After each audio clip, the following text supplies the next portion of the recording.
All right, good morning. Welcome back from your coffee break. We are going to kick off with the CIO Keynote panel.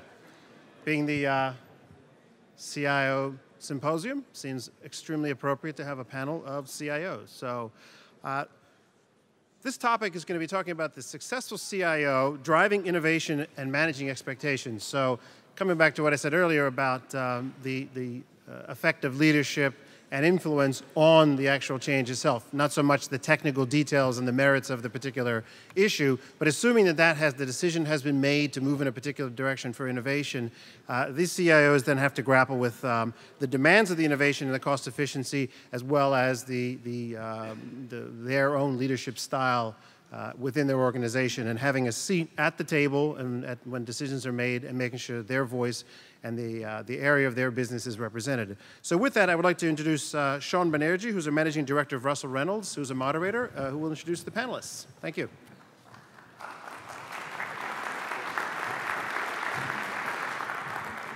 Thank you very much. I'd first like to introduce Georgia Papathomas, and then followed by Sanjay Mirchandani, Michael Goltz, Keith Collins, and if you're looking for Simon Bentley, we one-upped and we brought Michael Liu from Avaya, because I think one of the things we discussed is in the world order of CIO-dom, one of the great challenges is being able to have a great backup, and in this case we're extremely fortunate to have Mike able to pinch hit today. If we could cue the slide up here, what we're hoping to do is discuss a little bit about the shifting paradigms around CIO leadership, and having evaluated, met, and assessed CIOs for the better part of 2 decades, it's really stunning the pace of change in the function.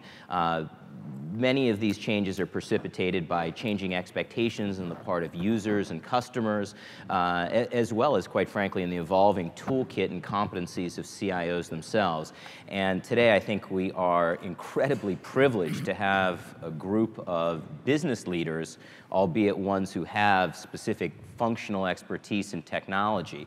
And what we're going to do is really facilitate a bit of a dialogue and perhaps a provocative debate as well, because each of these individuals has, there are certain common themes around what brings them to where they are today. At the same time, each of them have some very different experiences that hopefully we can draw out and share with the audience today. In order to get us started, though, I'd like to quickly cite the results of a survey that I know many people in this room and on this stage kindly participated in that we conducted. And we felt that it was a high time to identify what some of these emerging competencies would be, and how they're being weighed both by CIOs as well as by those individuals who collaborate most regularly with CIOs. So in many cases, chief marketing officers, chief executive officers, and some CFOs, but we don't want to give them too many props here. But this was particularly interesting. They have a separate conference from them, so they can come to that. What we found that was particularly intriguing about this, and quickly we'll just look at the first slide here, the traditional CIO responsibilities, delivering complex programs on time, on budget, the quality, managing multiple stakeholders, so the relationship and partnering aspects of the competency toolkit, ensuring highest standards of information security, which is, we all know, is increasingly critical, and then serving as an effective strategic partner to the line. And these were not easy tasks, so to put them on the left side does not have any negative connotation. It simply demonstrates what those benchmarks were in many organizations for best in class. What we're now seeing in terms of these catalysts are newer innovations and how they're impacting the enterprise. Employees demanding greater enablement, of course, big data, which I have to say, in our own estimation, has changed the C-suite entirely. And we are finding in our conversations with CEOs and even boards, the reliance on empirical data for critical decision-making has far exceeded any type of intuition-based judgment that many organizations historically may have adhered to. So kind of going with your gut is out. Going with data and information and making decisions based on those assets, that's absolutely not only the current state of the union, but will be so going forward in our estimation. And then increase board engagement in technology and IT issues. And that's something else, as I was talking to Sanjay earlier, just in the course of our work, when we were working with boards and they would ask for technology insight, it was typically a sales, marketing, general management, maybe a general counsel or a CFO from a technology company. They never sought practitioner input. So the idea of a sitting CIO serving on a public company board was virtually unheard of. There are, I think, a handful of examples out there. Just in the course of the last 18 months, we have seen that increase by orders of magnitude, where boards are actually seeking CIO practitioner insight on their boards of directors. We're spending the money. This is where the organization is going, where all businesses are digital. We need someone who can speak to this in an authoritative and meaningful manner, someone who has walked in these shoes and currently walks in them today.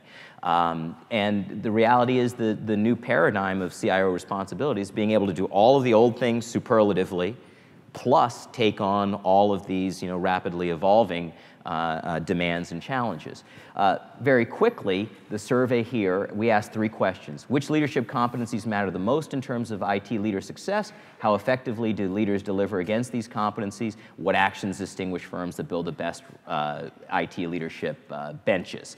Because the other piece that we are shifting towards is it's the death of the hero culture. The day of having an individual who was able to take all of this on are over. As Mike proved today, having strong organizational construct around you is critical to success, particularly when you're dealing with the kind of scale and complexity that these organizations all represent. Key finding number 1, rather than technical ability, CIOs believe that the key to IT leadership is driving results and change through people. However, CIOs see significant room for improvement in these areas. So if we look at this briefly, the importance of these various competencies, people leadership, relationships and influence, performance orientation, agility, and strategic orientation, are quite high and consistent. Unfortunately, when we look at the delta, so CIOs say these things are important, but they don't feel that either themselves, their peers, or people in their organization do this particularly effectively, which we find there's a tremendous opportunity here to frankly improve the function holistically.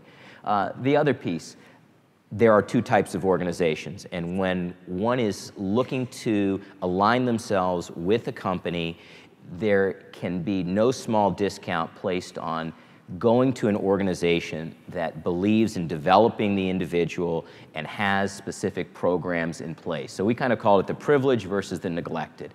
And if we look at this, the delta between individuals who work at the privileged organizations and there's an institutional program or a series of programs in place to develop people versus neglected organizations where there aren't, I mean, it's virtually impossible to be successful in an organization where there isn't a specific set of programs in place to help develop these types of competencies and leadership skills.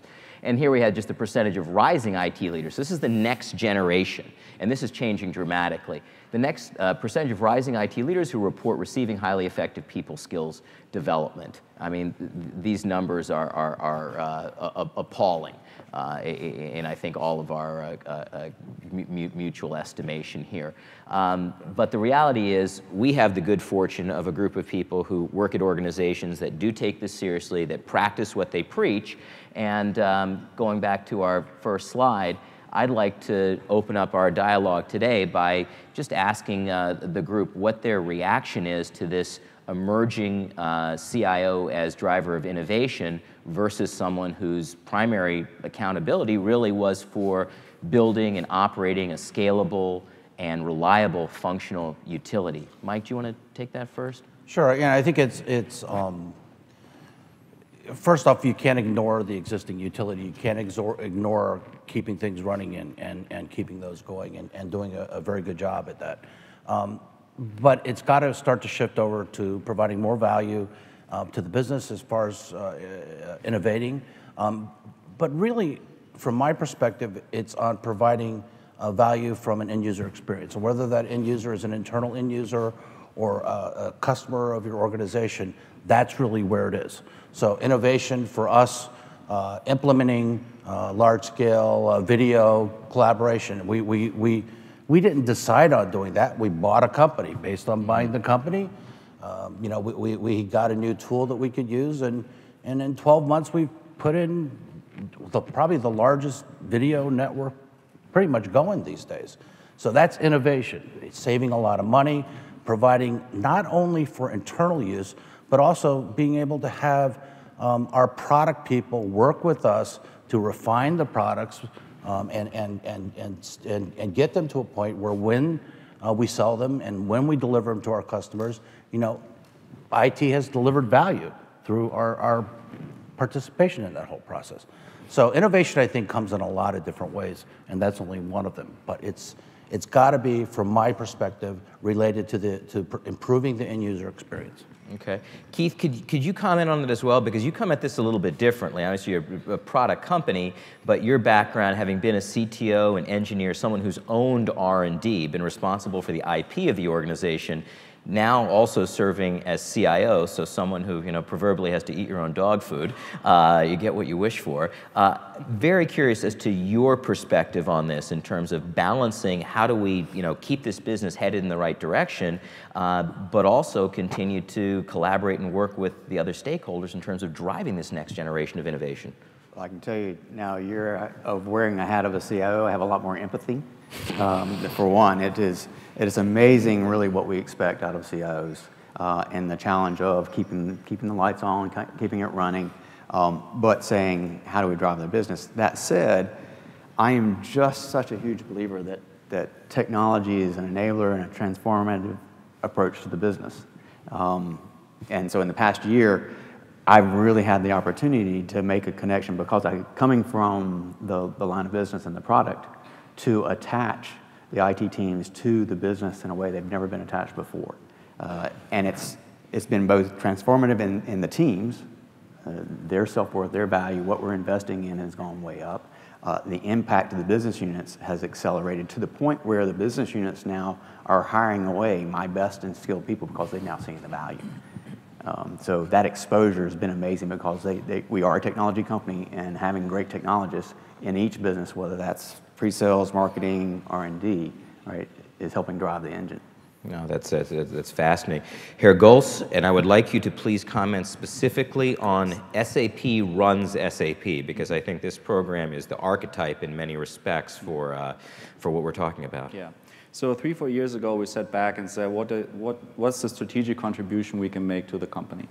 Why would you not totally outsource IT? Why are we even relevant? And it's 3 things we need to do well. The functional aspect of keep the lights on, making sure that all the services are running and stable.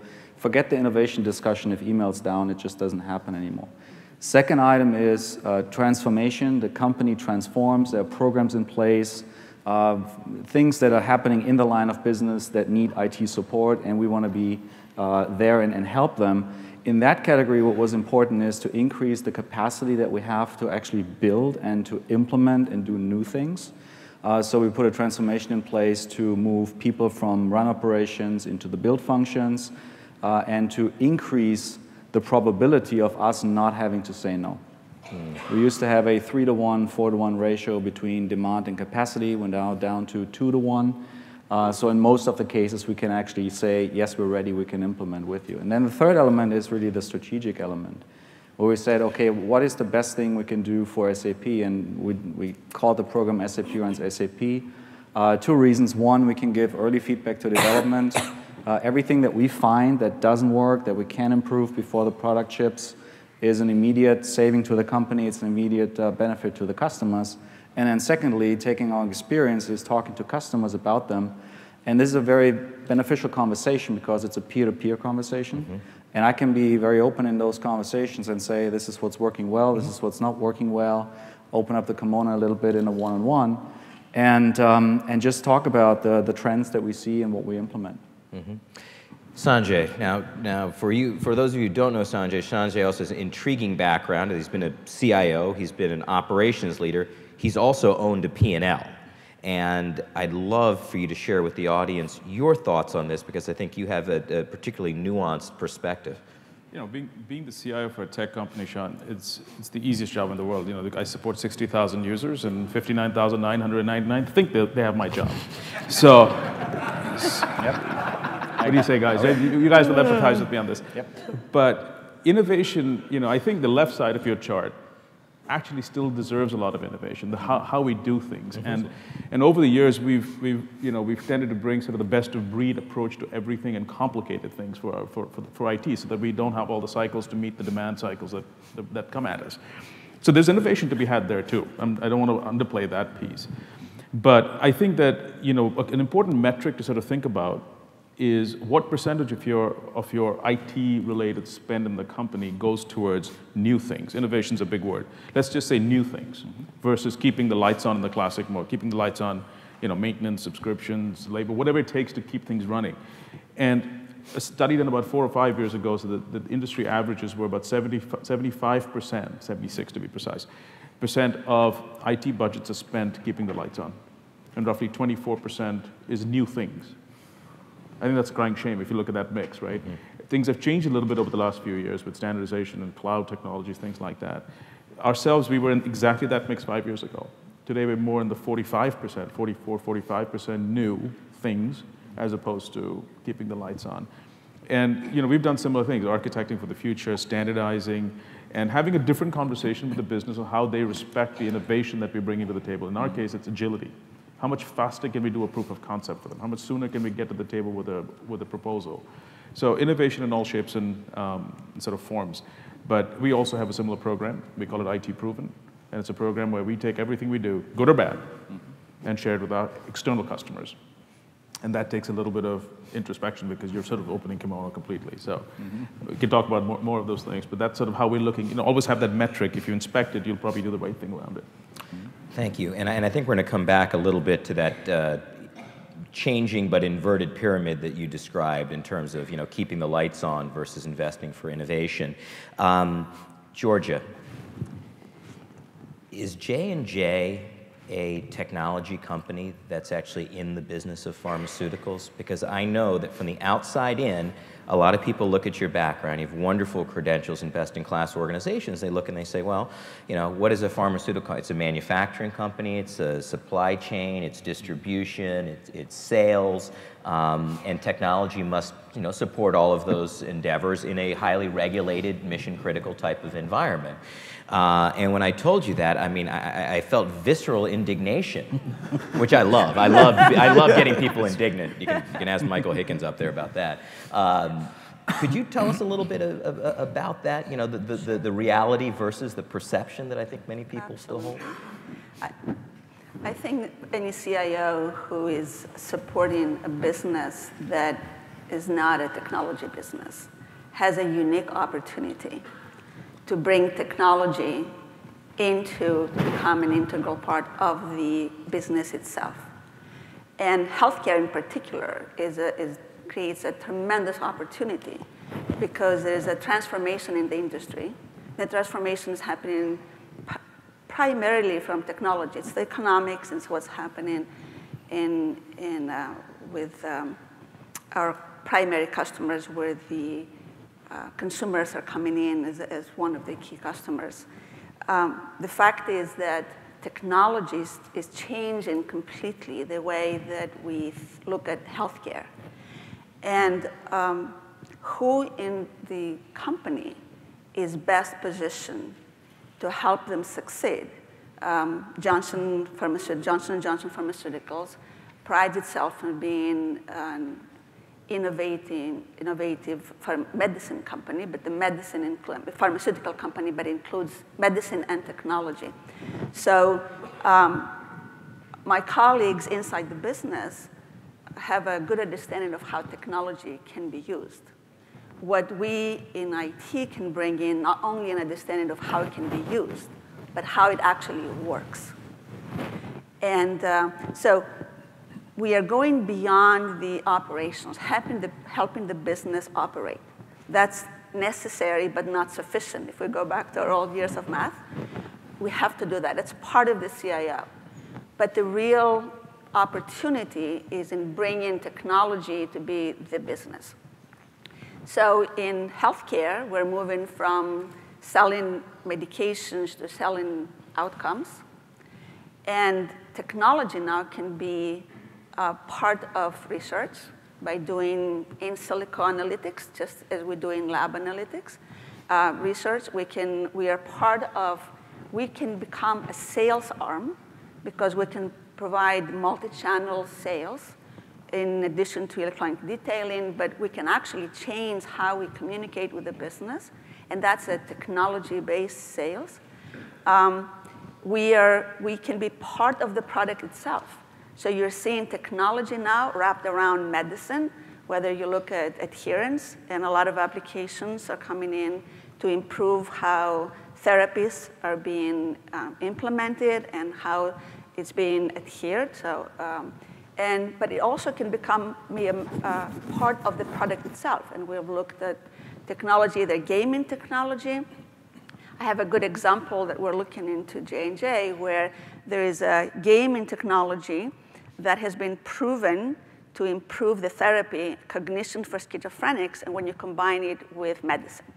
So you're bringing technology that completes the product, or you're bringing nanotechnology inside the pill itself so that you can release the pill, the medicine at the right time. So is that IT, you wonder? Well, IT is information and it's technology. And technology can be electrical engineering, and it can be computer science. And we're getting into biology, but this is informatics biology or systems biology or translational informatics. And you're wondering, is that something that should belong to IT, or should it belong into the business? And the answer is it depends where the business sees the strength. So if you have if you take the initiative to build a team that has the skills that are required to do that type of work, and if you have the leadership, the leaders on your team who can communicate and influence, so this is not just the CIO trying to convince the board, it's a team of leaders who understand the strategy of what the business is trying to achieve, and they can make the connection of how technology can make them successful. And I look at the characteristics of IT, and I'm saying it cannot just be leadership skills. It has to be deep technical skills. So you bring that, the deep technical skills, because that gives you the credibility. And then you bring the leadership, the communications, and the influence skills that allows you to make that connection. So is J&J a technology company? I will say that J&J fully appreciates how technology is changing the industry. And J&J sees technology as a key element from moving from being a products company to a healthcare company. A much more holistic value proposition in your field, and I think one that is consistently reflected with our other panelists. It already strikes me that the kind of dialogue that we've kind of engaged in here is very different than one we've seen on other stages over the years. And I'm curious, and George, I thought you made a tremendous point there, because if we look at part of the evolution, the CIO went from, in some respects, a functional technologist into this kind of business paradigm. And there's a certain fall off at that point, because not everyone who had a functional technologist background could make the jump to being an effective business leader and partner.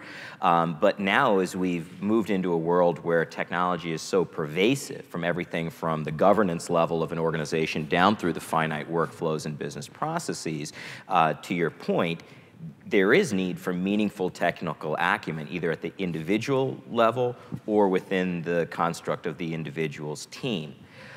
One of the things that we're increasingly hearing from CIOs is that with this pervasiveness of technology and with a greater appreciation of technology's role in all facets of the business, that it actually is creating a conundrum of marginalization in some respects, in that you have chief marketing officers, business line presidents, heads of sales, who are approached by many of the folks in the lobby up there today saying, you don't want to go to, and who said it earlier about, I don't want to say no. Don't go talk to Dr. No. You make the decision. You're empowered. We live in an on-demand world. We live in, whether we want to go back to the Service Bureau, ASP, SaaS, cloud. I mean, this is, it's been coming for a long time. And as a chief marketing officer, if I want to understand customer segmentation and I want to understand, how I can build a one-to-one relationship with my customer, and the folks at Salesforce are knocking at my door saying, hey, you can do this, and it's going to cost you $15 a license for each of your people, and don't worry, it's secure, and that, Dr. No over there, he or she, they don't even really need to know about it. Well, this has now created a big headache for many of the CIOs that we're talking to, because they want to be great partners. They don't want to be Dr. No, but at the same time, there are significant implications in this trend. And rather than go down the road, Keith, I see you've got a look on your face here, so I'm going to, because you have a finger in each of these pies, I know. Let's start with you. So there's two pieces I want to pick. Let's start with that one. There's this huge opportunity that is in the process of occurring, because we are in a current cycle that's all about the OpEx versus the CapEx. So we're going to go get the software as a service for the Salesforce or the CQ5 or you name it. But the conversation that's being left out in most of those acquisitions by the business units is, well, who's going to collect that data to get back in to actually have a holistic view of the organization? What are we going to do in terms of the migration to that? And so internally, I find that that's the conversation that's also missing. Oh yeah, we can go do that. Mm-hmm. The integration to that is left out of the conversation. It wasn't originally priced. And then who's actually going to collect and manage that data? I think there's going to be this huge opportunity actually around the technology master data management to actually bring together all these different systems that are now going to be outside of your arena. But I think we need to look at that as an opportunity. This is how do we actually leverage what we know. George, you're talking about team strength. I love that point, which is it's not about who owns something. In fact, right now you see this huge conversation occurring across every industry around, well, here we need this analytics thing. Who owns it? Mm-hmm. Why are we having that conversation? Your point of where's the bench strength? Who has the strength between IT and the business unit? Let's not debate who owns it, but who has the strength to go make that happen. Mm-hmm. And if we as leaders can come with that mindset and bring that to our teams and eliminate this ownership conversation, we are so much further ahead. I mean, nobody's got a monopoly on this. I mean, what another way of saying what you're saying, Sean, is that shadow IT that has been around for a long time and it exists because IT has been able to deliver the needs of the business in the time or the way, or whatever the reasons be, is just coming out into the open. So if somebody's knocking on their door and the business today is more adept at using technology than it has ever been. It's easier to use. You can pretty much get infrastructure or platforms or capabilities on your credit card as a business user. So IT has to shape up. And I think the fundamental shift is not about the technology in this case, it's about the roles you play within the company to optimize what you're trying to do. And what's stopping the CMO from building a slick app that they can deliver to their internal customers or external? And how is IT playing a role to enable it as opposed to block it? Mm-hmm. So the roles are changing, and to me that's the important conversation to have. And there are certain technologies where this is happening more than in others. If you look at the core finance process, it's less likely to happen. Mm-hmm. If you look at mobile, everybody can hire an intern, and within 3-4 weeks you have something that looks really cool. Maybe even connects to your backend system if you have figured out security, and can become something that is a viral adoption type app in the company. What we've done is we've created an internal, we call it an app gallery. We've invited the entire company and said, you can do whatever you want, okay? Build it, upload it.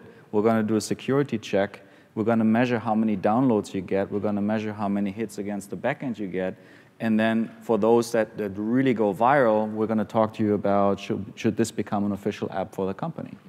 And some of the ideas are coming out of purchasing. There's this kid in purchasing that built the greatest single sign-on app 3 years ago, which now becomes part of a standard product a year or so ago, we included that in a standard product. The mobile document management, folks came up with a secure way of distributing documents from behind the firewall to iPads. And that's now becoming part of a standard product. And it's coming from places in the company that you would never think of that innovation coming from. So the question, I think, of the role of IT is, how do you become that broker? How do you make that happen? And how do you still maintain the integrity of the systems, the security? How do you make that visible and not get into this rogue, anything goes situation? Yeah. I think it's very important for IT to maintain an external focus. And it's the ability to be proactive and be able to present to the business what the roadmap is. How does it connect to their strategy? Because I always say there's no such a thing as an IT strategy. There's only a business strategy and an IT roadmap to meet that strategy. So one of my requirements is that my people will spend a minimum of 2 hours a week. I will put it in their calendar to purely search what's happening in the industry, what's happening in different industries, what technology is being introduced. Have that conversation so we can have initiate the conversation with the business why this new cool application is the right one, whether the whole discussion about bring your own device. So we are the ones who started it, rather than the business coming to us. A clear roadmap of how we're going to get there. So first of all, they're not frustrated because it's not going to happen in 3 months, but it will happen in 12 months. Because another problem with IT is everything takes too long. So the ability to get things done fast is very important. And the new technologies that we're getting now with the cloud and applications as a service, and it gives us much more flexibility to be much more agile. But again, I said before that the business can always see the opportunity of how you can use technology. We have the advantage to know how that technology actually works. And if they do trust you, once they see the opportunity, they will come to IT if you're not first.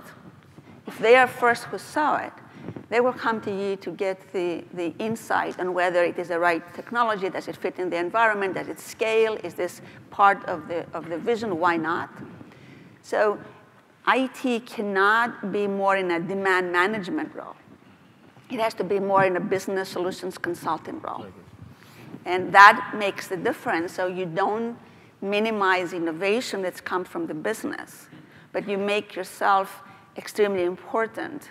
So the business will not make a decision or a move without you being part of the equation. In the sense, kind of the broker and the gatekeeper of the information, but not in keeping people out, but in how can we engage people in this very inclusive exercise. Yeah. Think of a simple example. Would the business ever, let's assume the business decides to outsource manufacturing. Would they ever do that without involving their manufacturing executives or the manufacturing leadership team? It's the same kind of thing. The business is making a decision to get into technology. How would they ever not bring the people that they see as their technologists? But the thing is, how do we make IT not to be the data center, your PC, your cell phone, whatever it is? How do you make the IT to be a technology and an information? Yeah, absolutely. Mike? Yeah.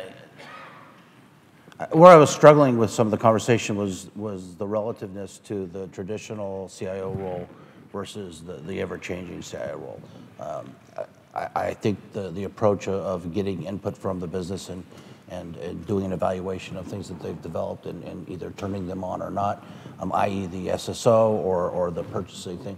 But that to me is more support of the traditional role of IT. You're taking the input from a different source, but nonetheless, it's in support of the more legacy environment, I guess is what you would speak.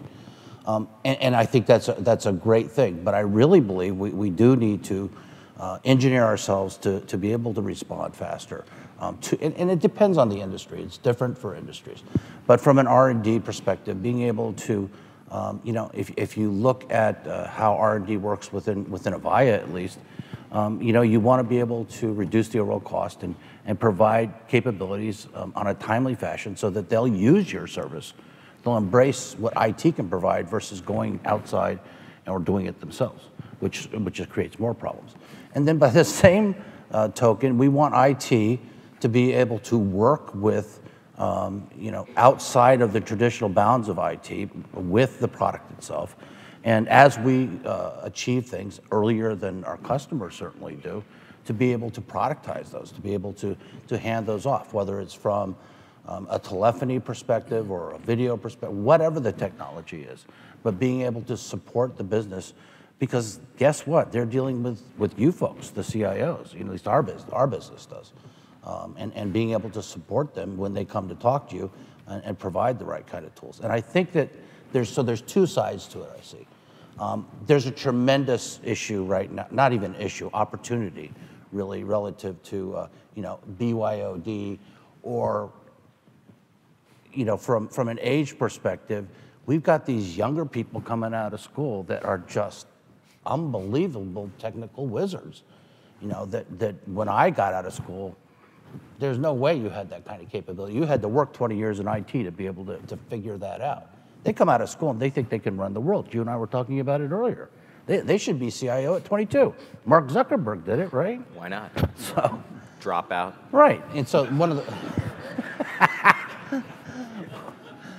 the greatest comments is, you know, there's 59,999 people who know how to do my job.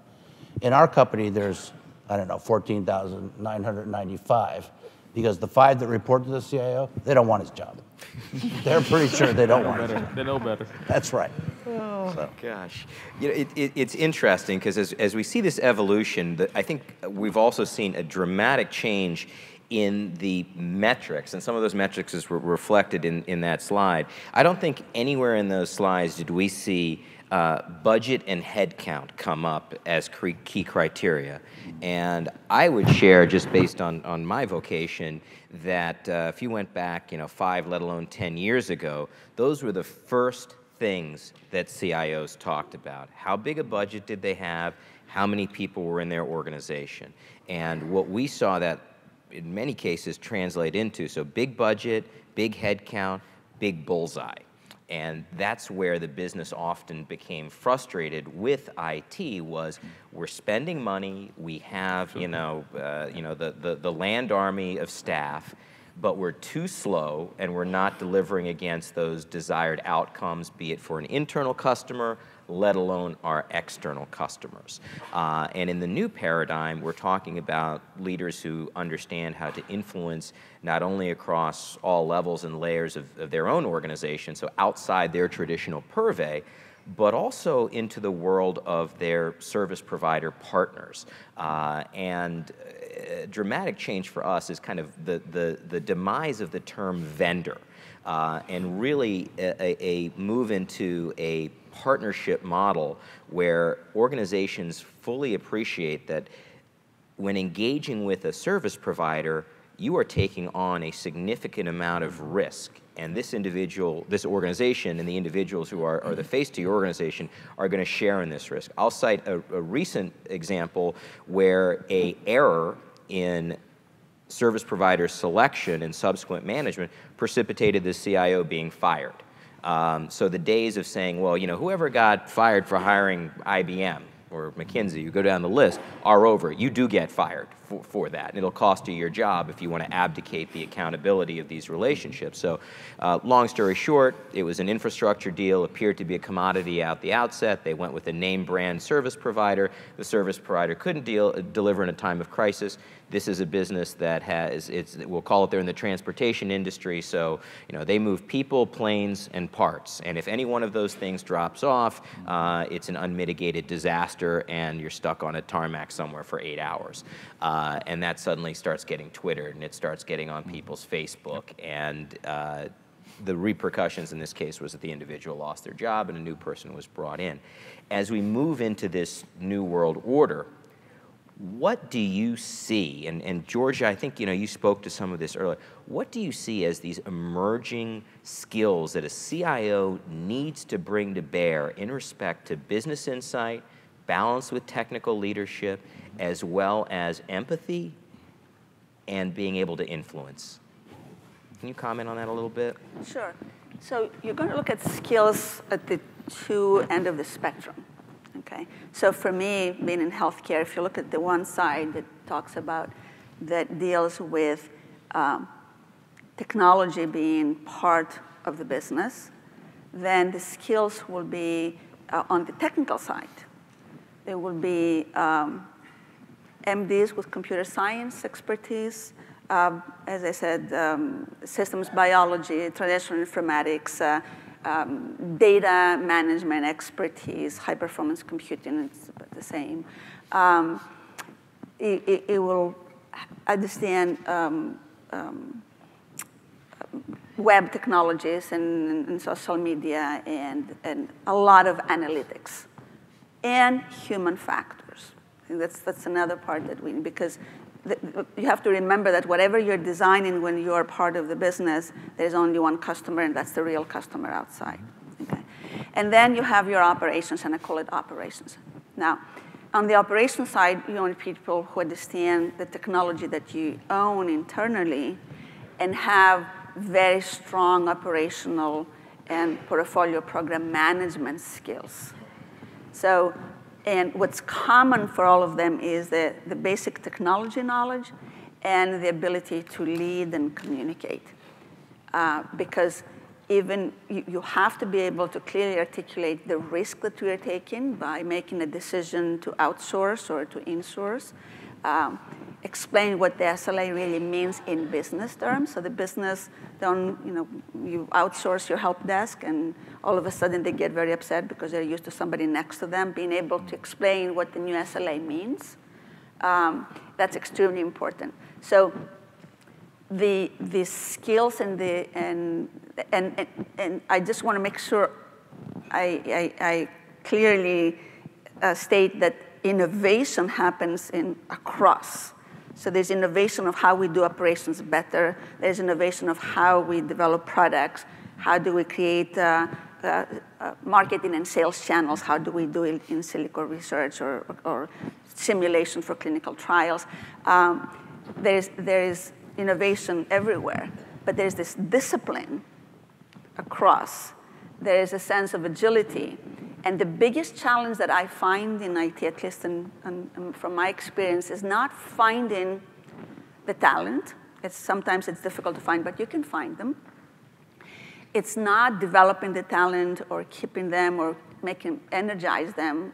The biggest challenge is getting IT not to talk the IT language. To be able to explain to the business the capabilities that we're bringing, what we're developing, and not talk like in words SLAs or WebEx or whatever you want to call an FSys or any names or SaaS or SAP or whatever, even ERP. We talk a language that the business doesn't understand. That's my biggest challenge. That's fascinating, and it actually causes me to remember a great example is one shared by a CIO, and he worked for a consumer packaged goods company. And when he came to this company, he started implementing the typical protocols that one would around IT, and with it the corresponding verbiage. And one day, he just felt he wasn't getting the kind of traction he wanted with the business stakeholders, and not just at the senior levels, but really at the middle management, the rank and file, where a lot of things get done. And he had lunch with one of the people from the marketing group, and the person told him, he said, we're a marketing company. We make products, but we're really marketers, and we speak in the language of marketing. And the gentleman went away and said, you know what, I'm going to take that advice and do something with it. And he trained his staff to then speak in the language of marketing. So product launches, software releases became product launches, and so on.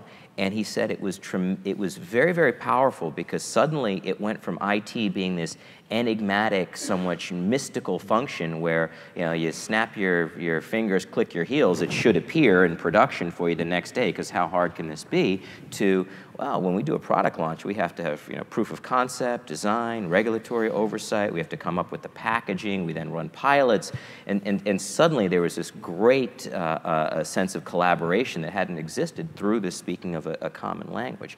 But that said, Sanjay, I'd love to kind of get your thoughts on this kind of, in terms of the competencies and the skills that you feel you're having to exercise in this new world order. How is it different than what you felt you were having to do 5 years ago, even? I mean, to me, it's, I'll oversimplify it. Be the customer. Don't lose sight of the fact that that the stuff that you're producing in IT, is it consumable in the way that the customer actually wants it, as opposed to somebody's, somebody thought of this wonderful thing. And getting to your point earlier, getting IT to stop behaving like technologists and behaving like the business makes a huge difference. And one of the things, let's just take the standard complaints that IT tends to get. Oh, the network doesn't perform the way you want it to, or email is slow. Pick your issue of the day, right? One of the things the leadership team and I would do when we had a plan that we would spend a substantial amount of our time in the field offices, talking to customers, not just internal customers, but external customers. I said, we have to go into the office, any field office, pick it, small, medium, large. Don't go into the general manager's office and sit there and connect to the wireless. Just go into a cubicle somewhere that's a landing spot, plug in, and see the experience. And if you really have a problem, can you solve it in a simple way? And come back and debrief on that experience, end to end. And as we did more of that, and we started discussing that in staff meetings, you could see the empathy, to your point, Keith, just go up substantially. And you have to be the customer. It's not complicated. You have to get out of your ivory tower of this technology thing that I'm going to get, because the people we're supporting are very technically savvy today. It doesn't matter what industry you're in. You got to up the ante a bit. You got to really change the game, and you have to be the customer. I'd go as far as saying, in the days ahead, a CIO should have done a line of business role to really appreciate what the other side needs.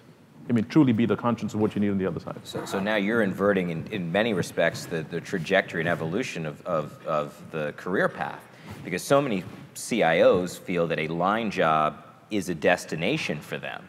And what you're saying is, in fact, a line job is a stepping stone in certain respects Might even be to becoming an effective CIO, which is really fascinating. And that's the other piece I would add here. The CIO role, more so than in the history of the role, which, let's face it, is relatively immature. I mean, we're talking about the CIO title probably only exists for 15, 20 years, is a destination job. It's a desirable outcome in terms of people's, because this old joke we used to bandy around, CIO's career is over. I mean, absolutely to the contrary. People, the best and brightest actually aspire for this job because they see it as having such a broad-based impact across the enterprise. I don't think it's an either-or situation. I think doing a line role of some kind, being the CIO, I think you can add a lot of value in how you approach the business and the deliverables that you're creating, especially in this world of everything as a service, right? Mm-hmm. And then going back into line role, if that is the destination sort of that the CIO wants, is all very doable. It doesn't have to be either or. Mm-hmm. And I think that sort of that movement is a good set of movements potentially. I don't know if Keith, you run multiple roles. Yeah, so I want to come back to this skills conversation just for a minute. And I'm going to clearly show my bias of about 30 years in an industry that's around business analytics. First is, a lot of conversation I have with CIOs is about, do you have a balanced portfolio? So are you spending as much on getting information out as you are getting information in? And that really, if you ask that question, they go, oh, well, the business units are trying to get information out. So have you balanced your portfolio? 1 and 2, when we talk about speaking in the language of the business, they ask questions about fraud, risk, churn. What are we doing in our curriculums, especially, so this is a plea for the MIT and the computer science curriculum as well. Got to put stats in that program. The basics for all those questions that the business are asking are around basic principles of analytics. And we don't teach our DBAs, we don't teach the business analysts what it means when the customer says, I need to do CMO says, I need to do fraud. I need to understand that, or I need to understand a segment of one. How you organize that data, how you make that data free to them is a critical thing that we have to skill up for. So when we talk about the new CIO, I think one of the biggest things we have to do is look at our skill set and say, what are we doing to help answer questions in terms of our skills? That's a good point. I think there's another skill, though, that we've actually fostered out of IT organizations over the years that we need to put back in. And you mentioned it, I saw it in some of your documents, but it's courage. The traditional IT analyst or technician goes into the business and it's, tell me what your requirements are, Throw the raw meat under the door and I'll make something and throw it back to you. And we need to get out of that. They have to have the courage to participate in the process. They have to have the courage to step up and contribute to the process. And I find with not only the existing people who've been around for some time, but even some of them coming out of school, not the ones we were talking about, but they are scared. They aren't sure how far they can take it. And they got to have the courage to just do it, because they're smart people. They know how things work. They know how best to approach things, or they can participate in the process to figure it out. But the process is better with their inclusion rather than them not participating in the whole thing. I think in a lot of cases, people who have supported processes from inside IT for the business, they, in many cases, know much better how that process actually works on an operational level. They can be a tremendous asset. The question is, how do you get to the table? How do you get the invitation to be brought in? And I think a lot of it has to do with the language. I absolutely think that that's a key element. Another one is really creating the visibility, making sure that that you're out there, that you do things that other people talk about. Taking some risks, putting things out, and what has proven effective for us is do things for highest level executives on a very small scale. Say, this is what's possible with mobile analytics against your pipeline information. This would be something that you can build a real-time forecast on, and give that to the board member in charge of sales and just see what happens. And that created a total wildfire, and also generated something that was kind of like a self-funding project. You didn't have to ask for money. It was just this is great, let's push this out, this provides value, and it was not something that was initially thought of by the business. It became a very close collaboration, though, with the business, the people supporting the sales organization, and just I agree, be out there and have the courage to take that position, because people do have a lot of know-how. The CEO panel this morning talked about the need to be agile as a primary objective. I don't know about you guys, but we've moved from using agile methodology not just in our development teams and not just in terms of our IT teams, but into driving that to the whole business relationship, and it has completely transformed that engagement. So it's hugely valuable for us to actually run the agile methodology where the business units are in the scrums. Their empathy actually for the wins, the losses, and that have gone way, way up. So it's also a recommendation that you consider using that as a methodology with your business units as well. It's a really interesting and timely comment, particularly because we just received a question from the audience. So I'm going to throw this out to the group. Everything from new technology to rising skill levels and new hires is allowing CIOs to deliver more and more quickly. In the view of the panel, are CIOs generally proactive or reactive in taking advantage of these developments? Mike? I think if they're reactive, they're part of the 3 years and out situation. Okay. Keith? We've got to switch the CIO to a proactive stance. If I have a goal in life at helping customers, that's changing the IT's point of reference into their organization. Mike? You have to change the view from being an internal service provider to being part of the business. That needs to be the objective, and how do you insert yourself into the conversation and become part of that business? Sanjay? I think the technology piece is at some point the easier piece. It's getting the people to really rally around the cause. And I'm with you. Customers come first. That we're trying to enable the business, and how is the technology enabling us to do that or helping us do that as opposed to the other way around. So, I'd say that in this day and age, you have to give the technology, you double click what you're looking at, and is it really truly disruptive and helping us, not just for the sake of the technology, but for the business, and then you have to embrace it quickly, otherwise. Yeah, you have to be proactive. I mean, there's no way in this new world to survive as IT, because you just don't bring any value unless you are proactive.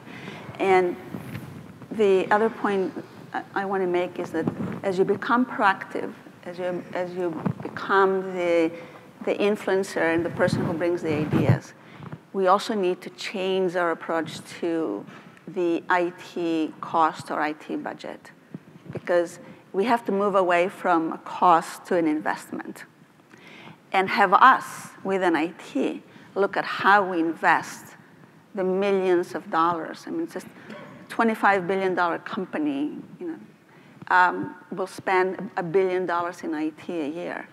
So how are we investing that money, and how do we proactively provide ideas and make a business case on return on investment? Because the business, at the end of the day, look at the return on investment. So the IT cost, the discussion about cost disappears. And I think the example that you brought about, you bring an idea, and it's not anymore, do I have the budget, can you cover it, is it in your cost? IT now becomes another investment, just like we say we invest X% in R&D and we invest X% in sales. And we like to use kind of a 3-year, I think, horizon. I mean, none of us have found the crystal ball shop yet, but if you do, let me know. If we use a 3-year horizon, though, and we envision this increasingly on-demand future, whether it's internal customers, external customers, the kind of lines of demarcation between who we are and who our partners are and who our customers are become increasingly fluid. Do we envision that the CIO role in that period, will it reflect more what the role is today, or is it going to really be more of a chief innovation officer? That's the one half. And the second half is, do you see yourself, and this is very personal, do you see yourself as a CIO or in another type of role where, the journey of CIO has taken you? Keith, let's start with you. Well, the first one is I really hate this whole conversation around innovation as if it's something that you can actually just dream up, that you're a chief innovation officer and you're going to take control of innovation across an organization. Doesn't happen, isn't going to happen.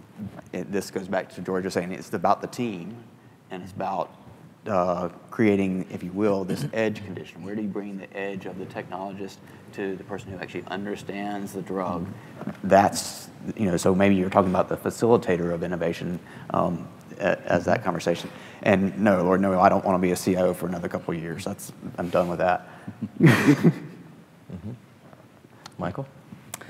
I think that first of all, I agree that Chief Innovation Officer implies something like a head of the monopoly. And I don't believe in that. I think there's innovation happening in all parts of the organization, even within the IT organization. We talked about that earlier. Even in system operations or in how the PMO works, there's innovation on how these processes work. So it's a mindset that needs to be permeating through the organization, and I think that's a core responsibility of the CIO. And so in that regard, CIO for me is more of a broker role in the future, bringing things together, not compromising things that must be kept together. We talked about master data management earlier. Once you have truly done the best of breed, put everything in the cloud and nothing fits anymore thing, and you then put it back into a big data solution to just try to bring everything back together that could have been easier to integrate, I'm not sure that that's the way to go. So you have to position yourself at that midpoint between enabling decentral work, solutions, innovation, as well as keeping things that should be together, and make that and do that in a way that is fast, that is agile enough, so that the company and the business can act fast.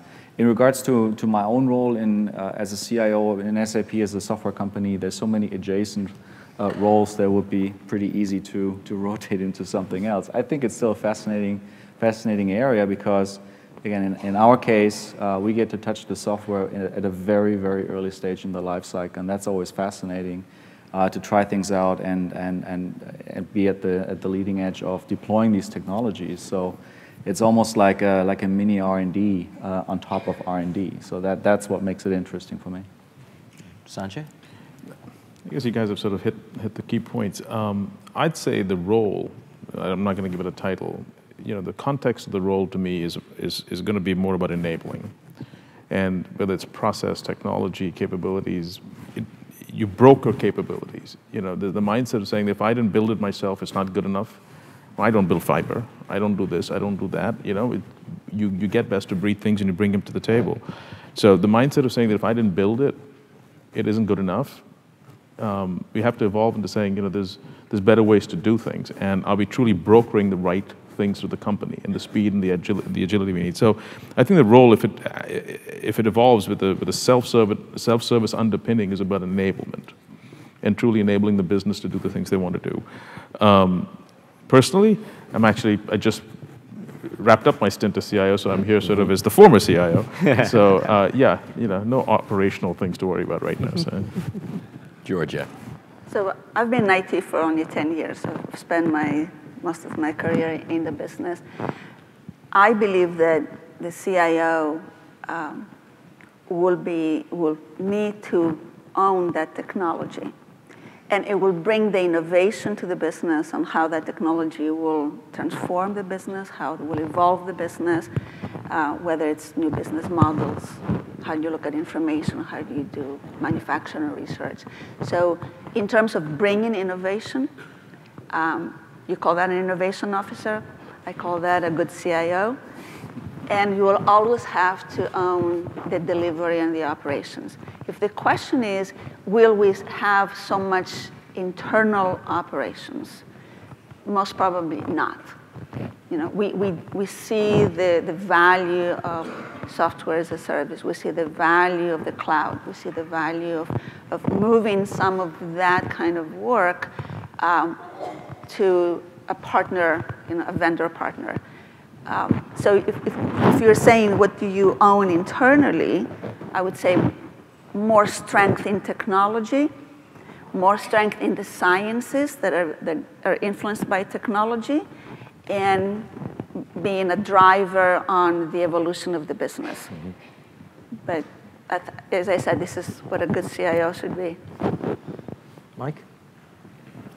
I want to be retired in 3 years. So you should hang out with Mark Zuckerberg. Yeah, I wish.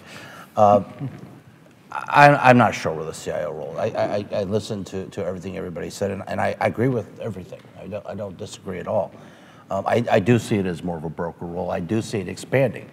There's discussion about, and you mentioned it, the contraction or the elimination of the CIO role. We've been hearing it for years. I've been in this for 30-something years, so this was where I grew up in. I would like to see it become more of a enabler. Innovation is not something that is created. It's like invention. It's not just created. You have to have a thought. There has to be input to the process. But I do see the CIO or that role being able to enable that going forward across the business in various areas. But then with the advent of new technologies, whether it's SaaS or cloud, whether it's private cloud or public cloud, whatever the case may be, one of the concerns I have is the CIO becomes more of a CISO type of a thing, because it's a security kind of a role as being more important. I hope that doesn't happen. I don't think it will, but it's something you have to be careful of. I think there are always risks of commoditization these days. I would like to, I don't know, Chris, if we want to do any audience questions. So I'll invite anyone who'd like to step up right here. Mr. Gold sponsor. Sorin Fabici, MC.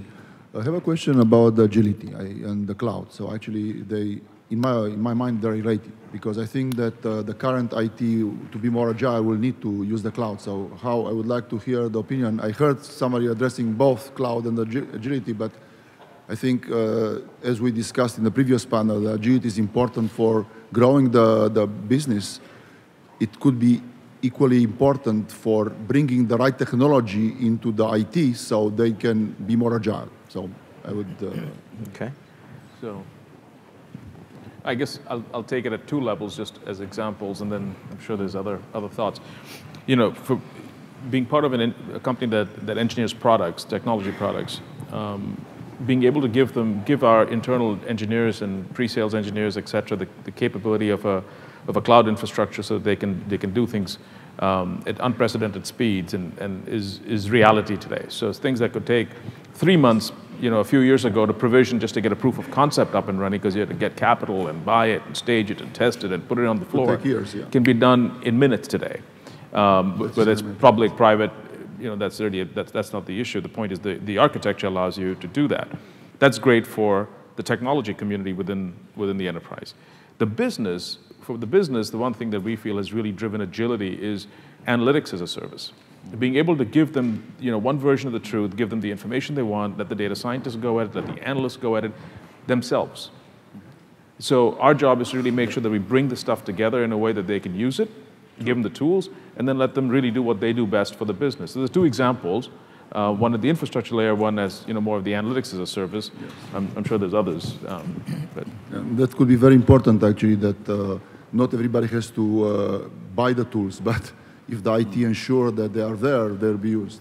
Yeah, we have a competency cell around just being able to use the tools, but let the business, you know, let the business do what they need to with the tool, as opposed to us trying to do it for them all the time.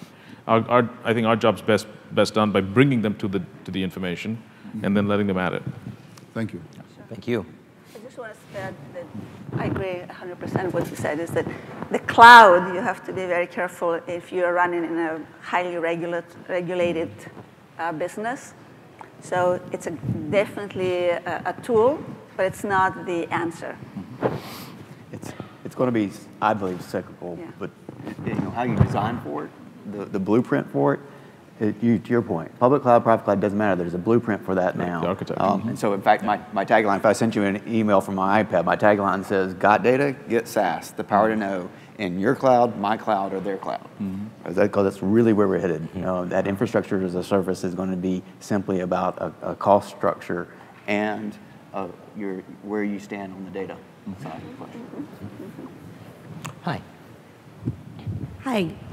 Taking this off since I'm a little short. My burning question is, for those of you who are in this mindset, did you have to go through a transformation for yourself or with your C-level peers to get to this mindset on innovation?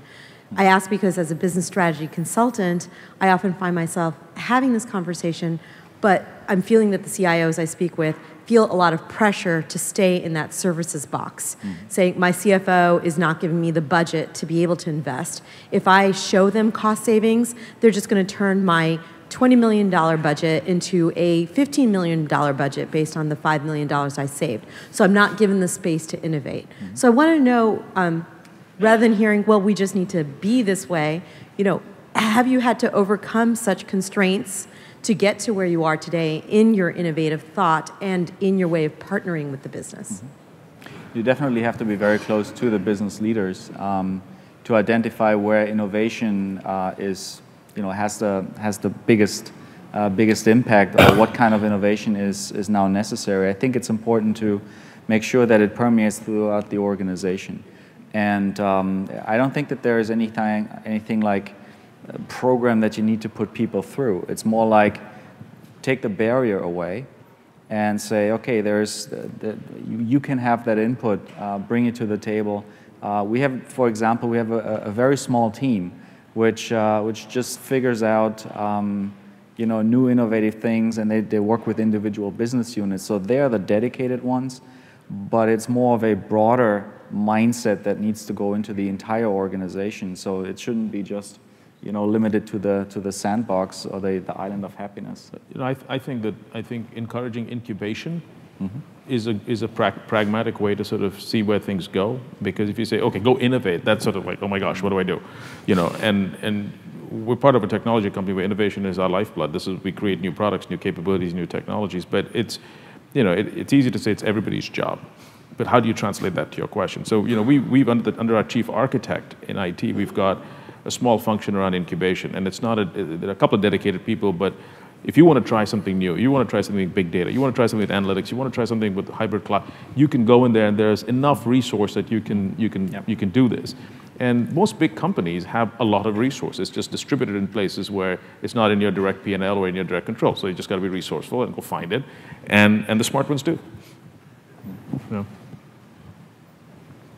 Hi, I'm Paul Hemp, CIO Straight Talk Magazine. How likely is it that the CIO will turn out to be a legitimate candidate for the much heralded Chief Digital Officer role as opposed to, say, the CMO or somebody new from outside? We're seeing it today.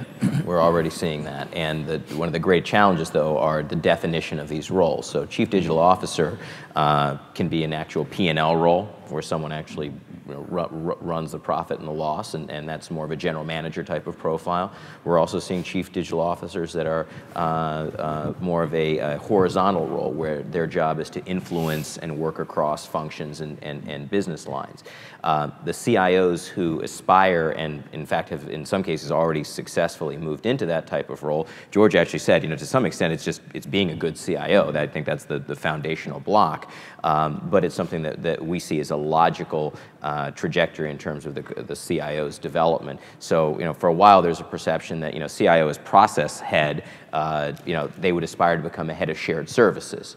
We're now seeing that, sure, you could go down that avenue if that was your inclination, but to move into the chief digital role is very much of an option. But many organizations, in fact, are giving significant elements of the chief digital officer role to the chief information officer already.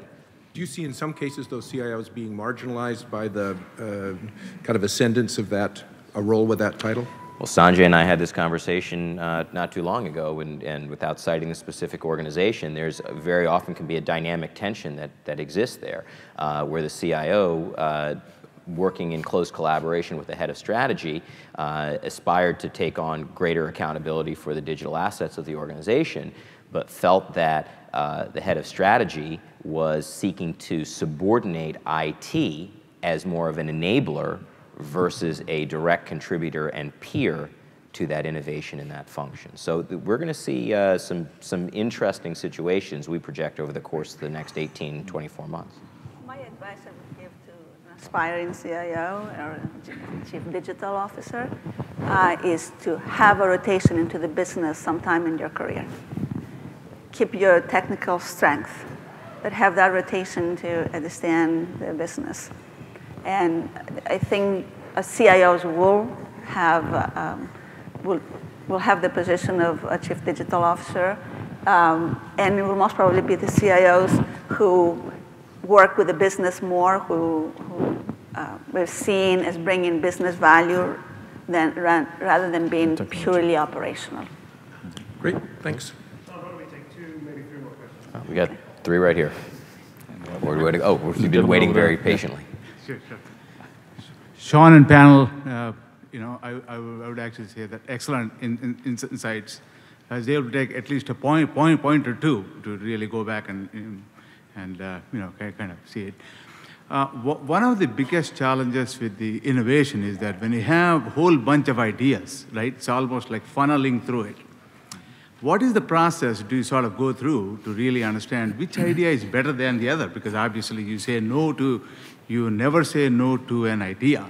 But when you have all these ideas, how do you keep the thing going, and how do you pick the right ones? Because the role of a CIO is to pick the right idea at the right time.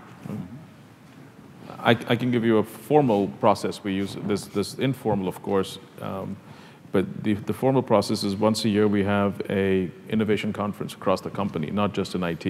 IT is a participant in this, and we encourage people to partner with other sides of the business. So if you're in IT, you can partner with engineering. If you're in IT, you can partner with manufacturing. If you're manufacturing, you can partner with the engineering team. And we encourage teams to freeform, and we have social media platforms internally where they get together, they collaborate. And then we have mentoring so that the ideas are well thought through, well fleshed out. So there's a little bit of a mentoring process that's built in. And then there's sponsors. So IT will sponsor a certain amount of award and so on and so forth. And the best awards through a panel, through a process, get to the top, and then some of them see the light of day. They get they get funded to go to the next level, and we've had good success with that. And if nothing else, it creates an awareness and culture around thinking outside the box, thinking creatively, and looking at and networking within the company to see what other skills exist. So that's a formal process. We've had it for a few years now. At SAP, we reserve 5% of our build budget annually for innovation projects. We do about 80 to 100 every year. So whoever needs extra funding or time or money to do stuff, we give a small amount of money, and then basically adoption and take up by the business decides whether something goes further or not. So I use a strategy, I call it the 10% cash back as one of them. So we have multiple like you, but one that I've enjoyed is a 10% cash back, which is to challenge teams to simply say, what's the 10% you're going to stop doing? Because we all find these things that, well, if I just tweak this or just do, but it's not adding any real value. And if you, I've promised the teams actually, if they'll take that and prove that they're getting 10% back, I won't question what skunk work project they're doing. Good stuff. So just to let them have that opportunity. What you're taking out as opposed to just putting in. Right. And I think you also, what we do is, since we have one strategy for the business, we define the key areas of opportunity. So the innovation doesn't happen just open-ended. And we have communities of interest. And then we actually have ways to track, and we encourage failing fast and failing often. So we don't let things go for too long. We stop things, we see what we have learned, and then we approve whether we go ahead rather than just let something go for too long. Hi, my name is Jennifer Gill, and I'm with Zerto. I had a question in terms of how you measure your success back to the business. So you're driving innovation, it's kind of nebulous, but how do you show that, okay, so we have had a successful year in IT, and here's how we're able to demonstrate that success. How do you articulate that back to the business? And I think, Georgia, you hit on this a little bit, cost versus investment. How do you show, yes, we've made this investment, and here's the benefit you're getting back? So we don't have anything that we measure as an IT project. So there's no such a thing as an IT project, and there's no such a thing as an IT success. So we set that from the beginning. Every project we start is a joint business IT project, including Windows 7. That's a business IT project. We sell it on what is the value, what will the business get by doing an upgrade than what they have today, whether it's risk, whether it's capabilities. And we create a business case, and then we measure the results. We measure our success on the number of awards that we get from the business. That's a good one. Hi, my name is Kristen Cassis, and I'm with WorkWise, a small change and implement firm. I wanted to ask, per the earlier slide that was up, that the CIO being interviewed thinks that people really drive the change in the business. And my question to all of you is the CIO really committed to that? From often what we see as, I think you were saying earlier, you're producing, 45 more new changes to the user base than before, and we have this, divide between us middle-aged people that grew up on DOS initially versus the whiz kids that are coming out of school, and there's only so much we can consume in this environment where we're all doing 1.5 or 2 jobs, right? So what is the CIO's commitment to really putting programs in place to drive that change, doing true change enablement? I'll take a stab at that, quick response to that. I think it's a great question. And when we were going through our transformation a few years ago, as we went down virtualization into cloud, into where we are today, and then we gutted out a line of business systems and worked with SAP to put that in. We built, we kept building around it. Mobile, that whole thing. Very often we just, as a leadership team, or if you take the top 20, 25 senior most folks in IT, we'd scratch our heads as to how to get it done. We knew we were on the right path, but sometimes you didn't have an ecosystem. Sometimes you didn't have all the answers, when you needed them. And really encouraging folks from within to step up and take some risk and mentoring them through the process. It's okay to fail. We got more answers than problems. The one thing we did with mobility is when we were trying to build mobile apps, we realized how bad we were at them, because we were used to a 19-inch screen. Suddenly we're down to 2x3. We didn't know how to do those things. And our college hire program, we have a very formalized college hire program, and these youngsters that we were bringing through just naturally took to it, and we let them take the lead with a little bit of adult supervision, if I could use that term, you know what I mean? And they, and off they went to the races with that. So we've used different approaches, and you've got to let the smart ones step up and take risks, and I think that gives you the answers that you need. What is the commitment to budget for that, though? So we commit a budget. In our case, we commit a budget. Absolutely. We make it a point. We have yes. we measure how many people we're bringing out of universities, how many people we're taking through the transformation, how many people are certified in certain technologies that are new. We're not afraid that if you get certified, they're going to leave. It just makes them, to Keith's early point, the business wants them.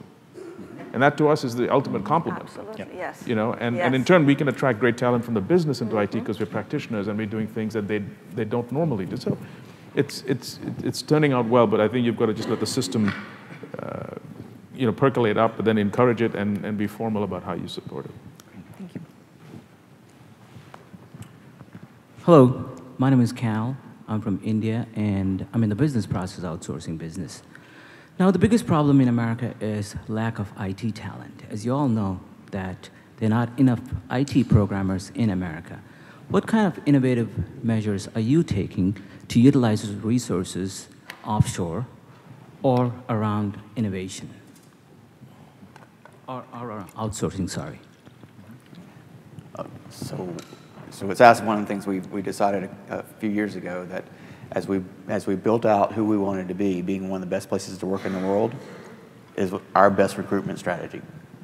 Being one of the largest privately held companies, we don't have the street to talk about us. We don't have shares and options. So a specific strategy was to say, let's be the best place to work.